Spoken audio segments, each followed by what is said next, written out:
Thank you. Okay. With that, we're going to move on to item number 2, Paseo del Norte and Car Country Drive, no parking zone between midnight and 6 a.m. Yes, so Lieutenant Calderwood here. So I wanted to bring this to you. We're bringing a staff report for your consideration, and the purpose is to provide an update to the commission on current parking signage that we have and changes that have occurred over the years in your car country. All the changes, and I'll go through them, have occurred at the request of the Car Country Dealership Association. So we'd like for you to evaluate the option to introduce an ordinance to council in the future for parking signage and enforcement in your car country while considering the Car Country Dealership Association's request. So the current signage in the city near Car Country is on Paseo del Norte and Car Country Drive. There is a current municipal code restricting vehicle parking to 3 hours between 7 a.m. and 6 p.m. Monday through Saturday. And if you recall, back in January, I went to council. We were approved by council to hire 2 additional community service officers specifically for timed parking within the city. Initially, that was brought upon more so for the village parking to help with the economic vitality within the village and create turnover for the businesses and restaurants. While doing the research for that particular presentation, we discovered that there was also muni codes down by Car Country that were also not enforced. So with that, we did education to the Car Country dealership, and they reached out to us, and I'll let you know what they have requested. So over the years, back in 1989, at the request of the Dealership Association, the 2-hour parking zone was actually established at that time.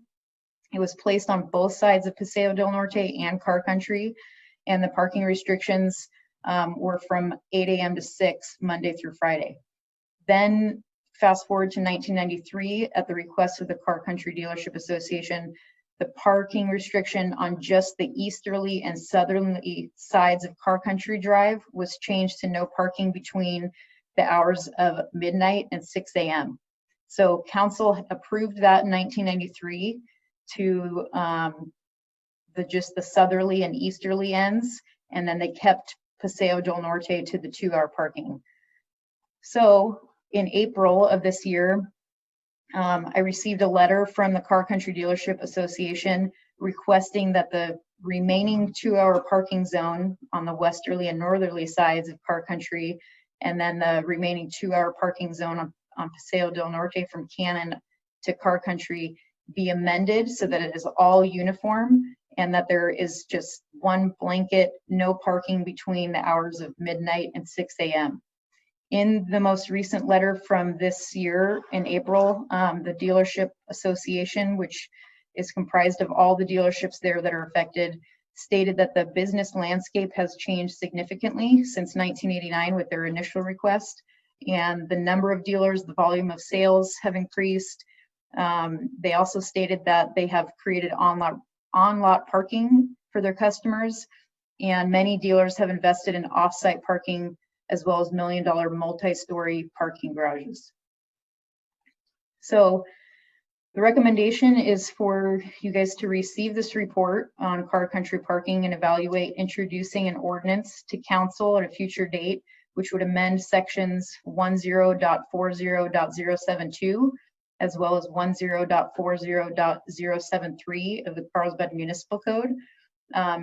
If approved, this would also go to this municipal code subcommittee that is made up of the 2 council members, which I believe is Councilmember Schumacher and Councilmember Blackburn, and that would be at a later meeting for them prior to going to council.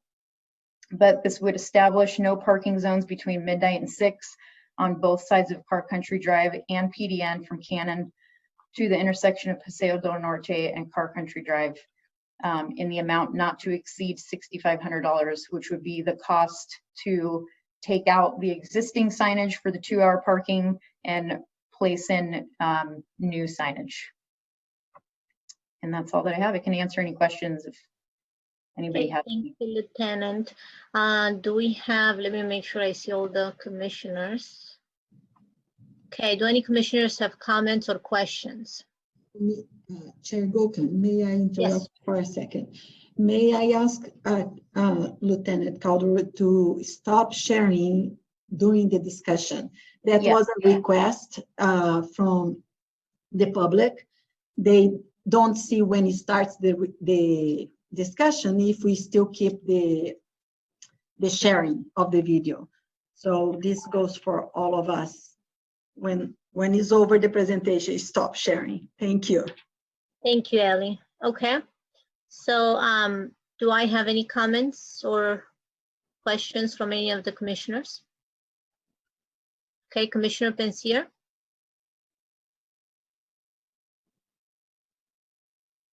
You're on mute. You're still on mute. Okay. The $6,500 cost is are the owners of the businesses down there going to reimburse the city for that, or is that something they expect the public to do?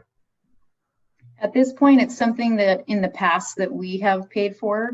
I don't mind reaching out to them and seeing if they would like to pay for some or maybe split the cost. I have not spoken to them specifically about who would pay for it, only because in previous situations like that, the city has paid for it.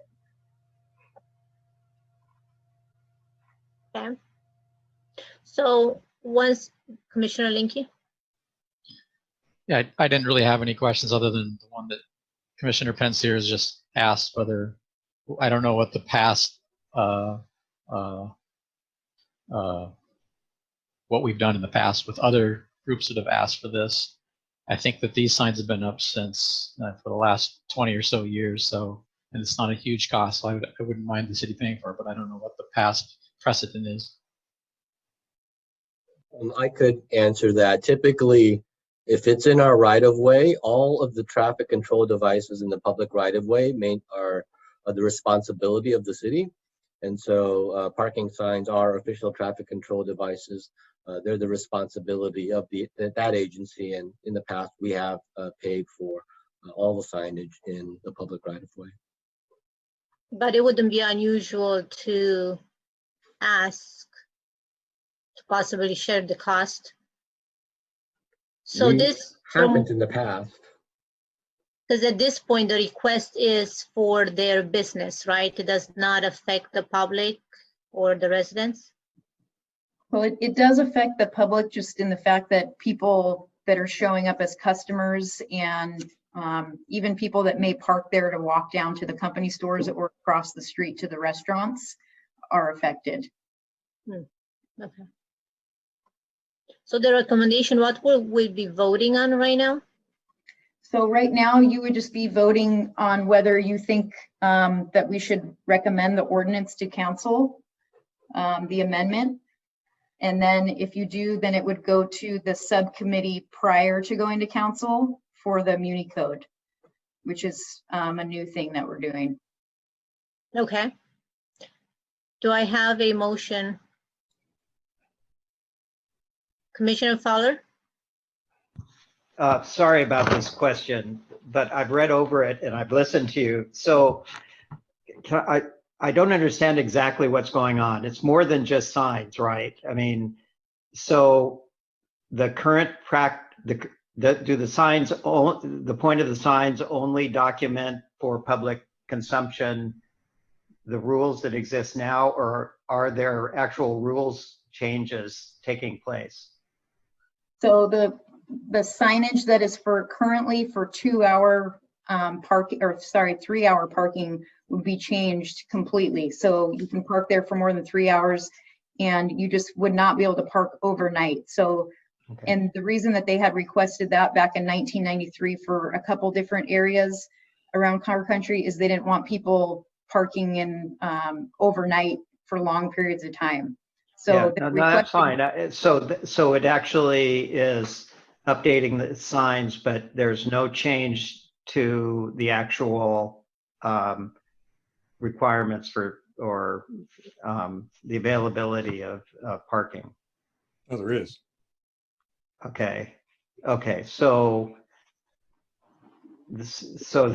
I'm sorry about this. Could you say what the changes are? So it seems like that for a while it has been no parking in those specific places overnight, basically. Is that the case? On half of the streets, yes. Oh, okay. And then the other half is just the no parking between 8 and 6 for more than 3 hours. Okay. And so that the no parking for 3 hours is out the window. It's because of Correct. extra parking, basically it's okay. Although I must say I was there looking for a car and there is no street parking during the day there. So that's just an observation. But okay. That's Okay, all. do you have any comments or questions or a motion? I'd like to make a comment. I think it's a good idea to have standard no parking after midnight. I know that when I pass there, there's been a vintage RV parked there for years near the outlet malls. So I think this is a great movement. That's a security guard. It is. We've tagged him before, and Have you? we got the message that he's allowed because he's a security guard that works there. Okay, that makes me feel better. Okay, so anyone is going to make a motion? I'll make a motion to accept this proposal. I'll Okay, second do it. I have? Okay, so Vice Chair Johnson made the motion to introduce a ordinance amending sections 10.40.072 and 10.40.073 of the Carlsbad Municipal Code to establish no parking zone between midnight and 6 a.m. on both sides of Car Country Drive and Paseo del Norte from Cannon Road to the intersection of Paseo del Norte and Car Country Drive. And Commissioner Hunter seconded. With that said, can we go for a vote? Commissioner Perez, Yay. Commissioner Linky, Yes. Commissioner Fowler, Yes. Commissioner Pensiers, Yes. Commissioner Hunter, Yes. Vice Chair Johnson, Yes, Chair Goken. Yes. Please note that it passed unanimously.